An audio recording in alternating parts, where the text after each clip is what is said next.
Here's something cool. It's an old hex drive, standard socket set. I got this at a swap meet for about $10 a while ago, just because I thought it was cool. But yeah, and everything fits in this nice little case, and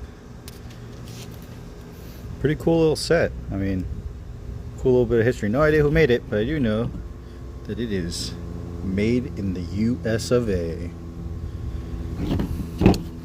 And that's how it stores up. Pretty cool little case. I would carry it around, but still pretty cool.